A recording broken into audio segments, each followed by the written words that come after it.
This कि इस differential equation को, अब देखो यहां पे कोई भी इस पूरे इक्वेशन में आपको क्या नहीं दिया, आपको उसने मेंशन करके नहीं दिया इनिशियल कंडीशन, तो 0 बाय डिफॉल्ट मानना है। अब आप लाप्लास ले लेंगे तुरंत, आपको पता है this is nothing but the S square x of S, plus आगे बढ़ेंगे 6s x of S, plus आगे बढ़ेंगे 5x of S. This is the equation over here this side. What about this, ये हो जाएगा 12 बाई एस माइनस ये क्या हो जाएगा 12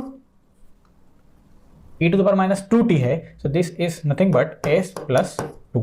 क्या दिक्कत है भाई इसमें, मैंने क्या लिया, लाप्लास ही तो लिया है। x ऑफ s की वैल्यू इधर रख लो, x of s is equal to 12 by S minus 12 upon S plus 2 divide by बोलेंगे sir S square plus 6s plus 5, ये बोलेंगे सर हम। ठीक है, इतनी बात क्लियर है। तो ये x ऑफ s है। नाउ पूछ रहा है response of the system at t equal to infinite. t equal to infinite मतलब क्या, फाइनल वैल्यू। रिस्पॉन्स क्या है इसका, x ऑफ t है। x ऑफ t की वैल्यू पूछ रहा है t इक्वल टू इनफाइनाइट पे, तो x ऑफ t हमारे पास है क्या, हम कर सकते हैं। कैसे कर सकते हैं, इसका इन्वर्स ले सकते हैं, x ऑफ t फाइंड कर सकते हैं। बट कौन दिमाग लगाएगा, बेवकूफ लोग लगाएंगे गेट एग्जामिनेशन में। आपको तो तुरंत करके जाना है, लिमिटेड टाइम पीरियड है बेटा, गेट में क्या करना है, किल करना है, गर्दा उड़ाना है गेट में, है ना। खैर यहाँ ये इसकी वैल्यू यदि है तो आपको कुछ एक्स्ट्रा फाइंड करने की जरूरत नहीं है, एक्स से ही काम चला लेंगे। But the formula is final value theorem and that says s tends to 0 s x of s। इतनी कहानी क्लियर है आपको। ये सिस्टम स्टेबल ही होगा क्योंकि इसमें आप देख रहे हो कोई भी पॉजिटिव रियल रूट है क्या, नहीं। इसको यदि सॉल्व करोगे नेगेटिव रियल ही रूट आएंगे आपके पास। चलो तो कर देते हैं ना अपन, xt is equal to limit s tends to, इसी को बार बार लिखना नहीं पड़ेगा, मॉडिफाई कर दूं, मॉडिफाई कर देता हूँ, धन्यवाद परमिशन देने के लिए, है ना। x of t at t equal to infinite is nothing but limit s tends to 0 s multiply with this.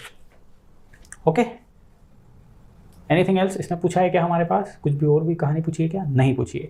तो अब देखो जरा पूरा ध्यान से देखना, कहाँ गलती होती है स्टूडेंट वो पहले मैं बताऊंगा, है ना। देखो कहानी जो है, अब आपकी कहानी क्या हो गई, t equal to, okay s equal to 0 put करना बस बचा है। तो s इक्वल टू यदि 0 पुट करोगे आप यहाँ पे, यदि s इक्वल टू 0 पुट करोगे तो ये इनफाइनाइट वाला टर्म हो जाएगा, तो यहाँ से बात नहीं बनेगी। s का मल्टीप्लाई कर दो अंदर, s का यदि मल्टीप्लाई कर दो तो ये हो जाएगा 12 minus 12s upon s plus 2 divide by s square plus 6s plus 5।